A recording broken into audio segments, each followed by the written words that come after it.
आने जा रहा है। जी बिल्कुल आएंगे आपके पास। रक्षपाल से मेरा एक सवाल ये था कि आज की अगर हम बात करें तो जो बायलैटरल बातचीत होने वाली है, द्विपक्षीय वार्ता होने वाली है, खास करके अगर ट्रूडो की बात करें, पिछले कुछ समय से जिस तरह की घटनाएं वहां पर सामने आई है, आज जब वो बातचीत होगी तो क्या बात होगी, क्या पॉजिटिव हो सकता है?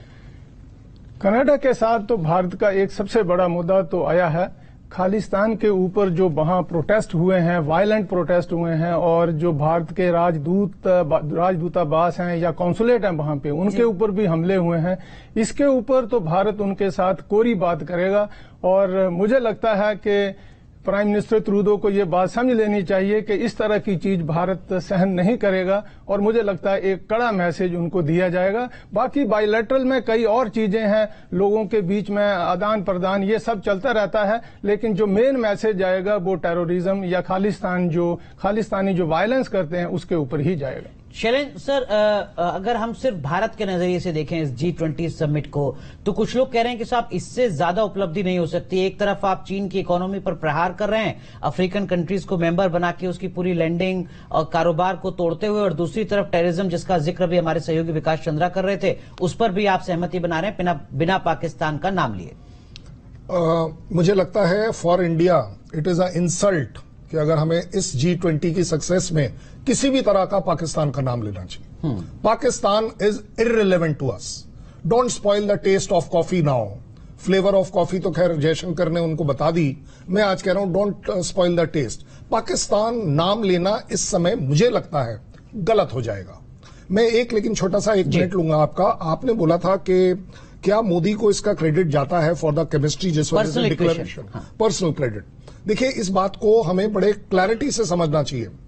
सपोज कर लीजिए कि ये डिक्लेरेशन नहीं आता तो इसका ब्लेम किसको जाता? आपको और मेरे को जाता? मोदी को जाता। बिल्कुल। आज चाहे कूटनीति कहिए, कौन सी नीति कहिए, मुझे नहीं पता, लेकिन मुझे यह पता है कि अगर आज डिक्लेरेशन हुआ है तो डिक्लेरेशन का क्रेडिट मेरे देश को जाता है, मेरे देश की गवर्नमेंट को जाता है, और उस गवर्नमेंट को हेड अगर मोदी कर रहा है तो हमें अच्छा लगे या किसी को बुरा लगे, ही गेट्स द क्रेडिट। बिल्कुल। उसकी पर्सनल केमिस्ट्री काम आएगी, क्यों नहीं आएगी? मैं बड़ी जिम्मेदारी से कह सकता हूं, फॉरेन एक्सपर्ट्स बैठे हुए हैं उनके सामने बोलता हूं, पर्सनल केमिस्ट्री कभी भी कोई भी चीज को फाइनलाइज नहीं कराती, वो ईज आउट कराती है, फैसिलिटेट कराती है। आप आंख से आंख मिलाकर जब किसी के साथ देखते हैं तो आप पता कर, जब वो रिसीव कर रहे थे भाई द चाइनीज प्राइम मिनिस्टर को उन्होंने रिसीव किया, आपने देखी शक्ल दोनों की, मैं एक की नहीं बोल रहा हूं। इट वॉज वेरी क्लियर कि आइए जी, शेक हैंड किया, करके कहानी खत्म हो गई। बिलावल भुट्टो आया था, जयशंकर ने क्या किया? देखिए, that is called as personal chemistry. वहां से शुरू होती है आपके रिएक्शन कि ठीक है जी, मैं आया हूं बट मैं नहीं आया हूं। सीधी बात है। सो क्रेडिट मस्ट गो, ये बहुत जरूरी बात है, हम सब इंसान हैं। Credit must go to the government, credit must go to the head of the government, और मुझे कोई शक नहीं है, मैं कोई चापलूसी नहीं कर रहा, that credit goes to Modi definitely.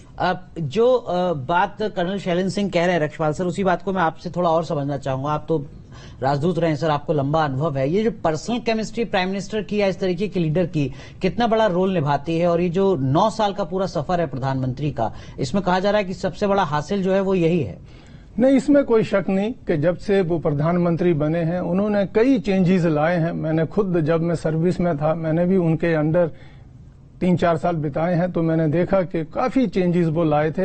एक चेंज आपने सबने देखी हुई है, क्रॉस द बोर्ड, उनको फॉरेन पॉलिसी में काफी इंटरेस्ट है, और ये नहीं है कि वो विदेश मंत्री के ऊपर ही छोड़ देते हैं, वो खुद भी इसमें काफी इंटरेस्ट लेते हैं। जो भारतीय बाहर रहते हैं, जिनको हम कहते हैं पीपल ऑफ इंडियन ओरिजिन या NRI, उन सब का आप देखिए, जहां भी वो जाते हैं, प्रधानमंत्री जाते हैं, वो सब, चाहे सुबह का वक्त हो, रात का वक्त हो, वो सब लाइन लगा के सड़कों के किनारे या जहां भी कहीं कोई उनका फंक्शन हो रहा है, वो एक पूरे क्राउड के रूप में वहां आते हैं और उनका पूरी तरह से समर्थन करते हैं और पूरी स्पीच को सुनते हैं।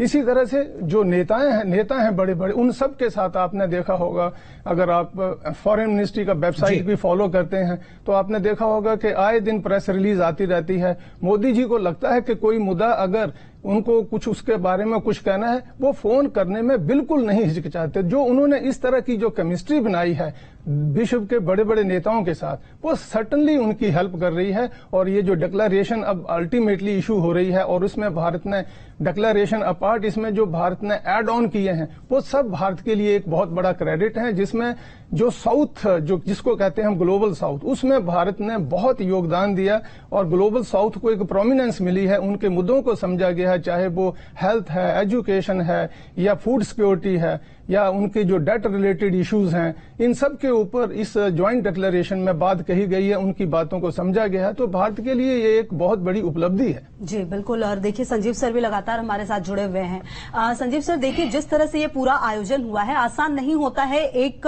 छत के नीचे अगर हम कहें कि तमाम राष्ट्रीय अध्यक्ष आते हैं, उनसे बातचीत होती है, किसी चीज पर सहमति होती है। आजादी के बाद इस तरह का आयोजन आने वाले समय में भारत के लिए किस तरीके से देखा जाएगा? देखिए, इस आयोजन के माध्यम से भारत ने पूरे अंतर्राष्ट्रीय समुदाय में अपनी नेतृत्व क्षमता का प्रदर्शन किया है। भारत ने ये दिखा दिया है कि आज का ये जो नया भारत प्राइम मिनिस्टर श्री नरेंद्र मोदी के नेतृत्व का है, वो पूरे विश्व का नेतृत्व कर सकता है और करेगा, और इसके लिए भारत संकल्पबद्ध है।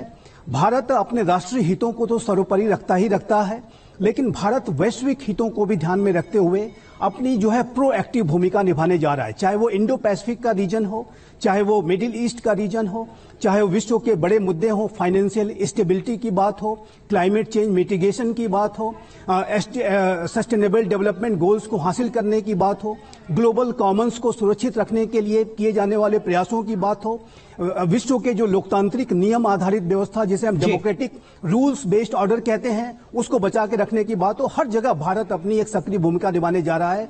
जैसा कि मैंने कहा कि भारत आने वाले समय में विश्व में शांति, सुरक्षा, स्थिरता और संपन्नता को हासिल करने में एक बड़ी भूमिका निभाने जा रहा है। भारत का रणनीतिक प्रभाव लगातार बढ़ता जा रहा है, ये स्पष्ट रूप से दिखता है। बिल्कुल। संजीव सर, माफ कीजिए, आपको रोक रहे हैं, एक बार फिर रुक करते हैं अपने सहयोगी विकास चंद्राकार जो इस वक्त राजघाट पर मौजूद हैं। विकास, बहुत सारे पहलू हैं जिनका जिक्र यहां पर हो रहा है। शैलेंद्र सर ने कहा कि देखिए पाकिस्तान का तो आप नाम ही मत लीजिए, भूल जाइए, वो इररिलेवेंट हो गया है। चीन की बात जरूर की जा सकती है। G20 की जो तमाम उपलब्धियां हैं उसमें एक उपलब्धि ये भी है कि चीन की विस्तारवादी साजिशों को थामने